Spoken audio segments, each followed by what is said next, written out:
Okay, so here we go with constructing a confidence interval for P, the big ideas from part 3.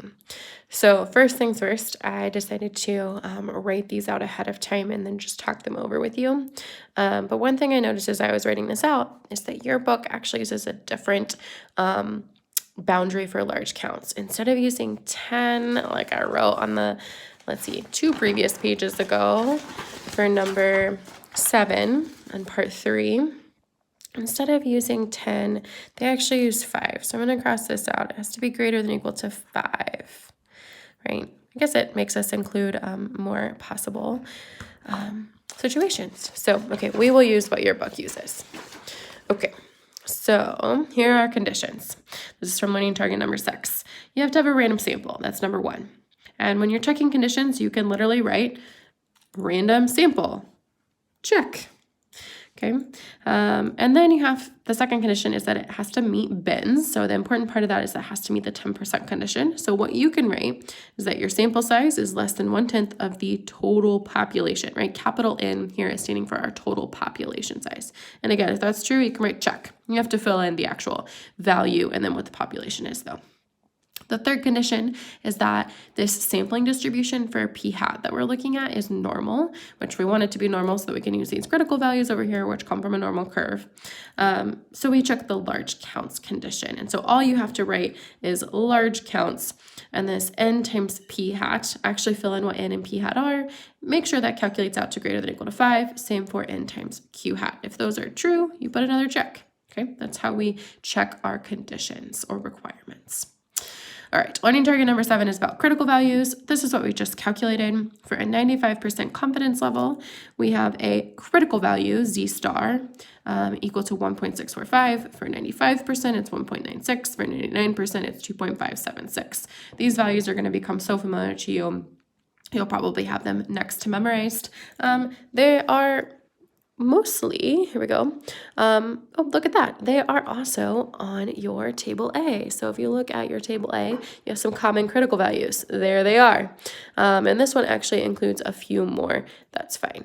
Okay, so then I did put on here to find any confidence level. I will actually put C percentage there to really make sure it's clear that this is a confidence level. You use inverse norm and then whatever the left area is for that. Remember, the 95% refers to the middle. We actually had to find the whole left area of that C score. Okay, so learning target number 8 is about confidence intervals for P. Finally, we're actually writing down the formula. So I'm writing down this generic version again, just because this will be true for all parameters we work with. Confidence intervals are point estimate plus or minus margin of error. Okay, so then it's P hat is the point estimate. So plus or minus the margin of error. The formula for that is our Z star, critical value, times the square root, maybe I should make that clear, times the square root of p hat times q hat divided by n. And remember, this whole square root part is the standard error. You don't have to know that for sure, but just to be clear. Okay, let's actually move on to the check your understanding now. So it says Sleep Awareness Week begins in the spring with the release of the National Sleep Foundation's annual poll of U.S. sleep habits and ends with the beginning of daylight savings time, when most people lose an hour of sleep. That was just us a couple weeks ago. Okay, so in the foundation's random sample, I'm instantly thinking, oh, that's important, of 1,029 U.S. adults. There you go. There you have my N, 1,029, and I know my population, U.S. adults. 48% reported that they often or always got enough sleep during the last 7 nights. Okay, so what is that 48%? It comes from the sample, and it's not yet a proportion. It's still a percentage, but I can change it over to a proportion. I can write p hat for my sample proportion is 0.48, right? Converting to a proportion. Okay, so it says identify the parameter of interest. So this is the value of the population I'm actually interested in. Again, I'm talking about a percentage was reported. I converted that to a proportion. So this is P, the proportion. This will be the true proportion. Oh, I always spell proportion wrong. All right. Of U.S. adults, right, from my population. I have to think about what that population is. States it right here. So true proportion of U.S. adults who reported that they often or always got enough sleep, blah, blah, blah. So who reported they often or always got enough sleep? Got enough sleep in the last 7 days. Okay, they're not always quite that long, but when they are, you need to state them. All right, so then it says check the conditions for constructing a confidence interval for P are met. So those are our conditions right up here. First one, is it a random sample? Yes, it is a random sample. And that's all we have to write for that one. Number 2, does it fit a binomial situation? Well, we can make it fit one. It's binary. They choose often or always, or they don't choose that. To be independent, we have to check that 10% condition. So N for us is 1,029. We have to ask, is that less than 1/10 or 10% of all U.S. adults? Well, I hope you know that that's less than 1/10, right? 1,029 would be 1/10 of like 10,000, and they're definitely more than 10,000 U.S. adults. So that is true. And then we have to check our normal or large counts condition. So to check that they are normal, I'm checking large counts. I'm checking N times P hat. All right, so that would be my 1,029 times my 0.48. which is, let's calculate that out, 1,029 times 0.48, 493.92. Now that doesn't make sense in terms of people, and later this will be important, so I'm just gonna go ahead and round up to 494, right? Can have 0.92 of a person. 494 is greater than or equal to 5. So that part's good. I also have to check the number of people who didn't say this. So N times Q hat, that'll be 1,029 times 1 minus 0.48. All right, 1,029 times 1 minus 0.48. Oh, I did something wrong. Oh, I think I used a negative instead of a minus. Sorry about that. Minus, there we go. It is 535.08. Again, I'm going to round. So this should be 535, which of course, if I add 535 to 494, it would get that 1,029. And 535 is greater than 5, so I'm good. I've met all my conditions. So all conditions are met. Okay, then I need to find the critical value. Once my conditions are met, I know I can move forward. I have to find that critical value in order to calculate the interval. So it's for a 98% confidence interval. Let's check, is that on our list? Unfortunately not. So let's think. I'm gonna just sketch a quick picture here. Oops, sketch a quick picture. My normal curve, 98%, 1, 2, 3, 1, 2, 3, is going to be between that 99.7, or before that 99.7, so between 2 and 3 standard deviations from the mean. So if that's 98%, 2% is outside of it, so 1% is on this side, 1% is on that side. So my whole tail area will be that 98% plus 1%, or 0.99. Okay, so I'm going to use inverse norm to figure that out. My left area is 0.99, which means I can use inverse norm with an area of 0.99, mean of 0, and a standard deviation of 1 to calculate this for myself. Okay, so I still got inverse norm up there, so I could just go up and select it, but to remind you where it is, it's a second distribution, and then the third option. So I'm going to use 0.99 as my area, 0.1 is my mu and standard deviation, based. All right, I got 2.326.